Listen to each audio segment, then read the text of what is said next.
When she slid the $10,000 fine across the table and smiled, I realized this wasn't about rules, it was about power. The HOA president had been circling me for months, measured steps, tight smile, clipboard like a badge. Every notice was polite, every threat was quiet, and every neighbor knew better than to challenge her. People who did tended to disappear from meetings or suddenly sell their homes. So when the certified letter arrived, stamped final notice, my hands actually shook. $10,000 for violations I had already corrected, for fees I'd never agreed to, for a story she'd already decided would end with me folding. The board meeting was scheduled for Thursday night. She arrived early, confident, greeting everyone like a mayor. When she saw me, she nodded once, slow and satisfied, as if the outcome was already signed. That's when I understood something important. She didn't expect resistance, she expected fear. If you love powerful stories, you don't want to miss this. But before we can continue, tell us where you are watching from. It makes us happy to see how far our stories travel. Please like, comment, and subscribe. I sat down calmly while she explained my pattern of noncompliance. I didn't interrupt. I didn't defend myself. I just listened. Because the more she talked, the clearer it became. She thought she was untouchable. What she didn't know was that I hadn't come to argue. I had come prepared. The board would soon learn how expensive confidence can be. The room smelled like stale coffee and polished wood, the kind of place where people believed authority lived just because a long table said so. The board members nodded along as she spoke, flipping through papers they barely understood. Every few seconds, she glanced at me, quick, sharp looks, waiting for me to crack. I didn't. She finished her presentation with a satisfied sigh, then leaned back and folded her arms. Well, she said sweetly, unless there's anything further, we can proceed with enforcement. That was my cue. I stood slowly, not dramatically. Calm movements make people uneasy. They don't know where the danger is yet. I do have something further, I said. Just one thing. A few neighbors shifted in their seats. One woman in the back smiled at me, the kind of smile you give someone walking into a storm with an umbrella instead of panic.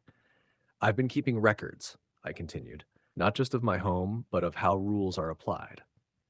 The president laughed, actually laughed, a small, dismissive sound. Oh, honey, she said, that won't be necessary. That's when the board chair frowned. Let them speak. The laugh died halfway off her face. I explained, carefully, politely, how some violations were enforced selectively, how approvals were granted verbally and later denied in writing, how photos were taken at angles that made compliance look like defiance.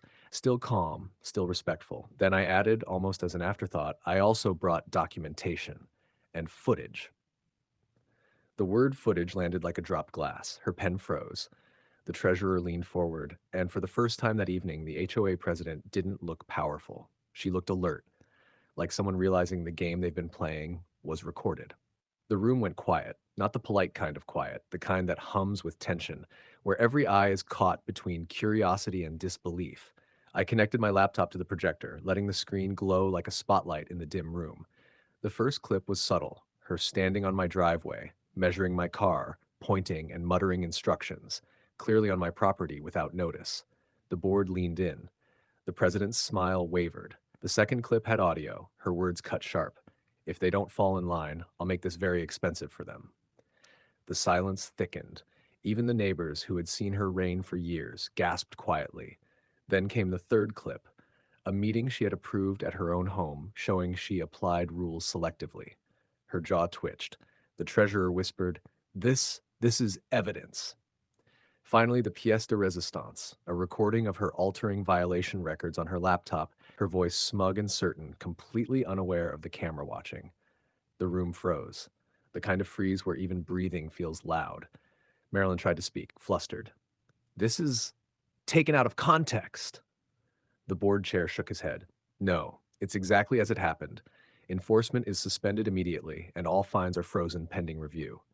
The president slumped, gathering papers, unable to speak. Her confidence had collapsed in front of everyone. I sat back, calm as ever, letting justice do the talking. A few neighbors gave me subtle thumbs up, smiles passing between us like a quiet, victorious secret. Sometimes the sweetest revenge isn't loud, it's watching authority crumble silently. Please like, comment, and subscribe. 2 weeks later, the HOA newsletter arrived in every mailbox. The announcement was simple, clean, and devastatingly effective: an independent audit, frozen fines, and emergency elections. Marilyn had resigned before the vote. Her carefully curated reign of authority ended quietly but completely. Neighbors whispered in small groups, sharing stories of petty fines, selective enforcement, and late night letters. They looked at me differently now, not as the new homeowner, but as someone who had quietly exposed the truth.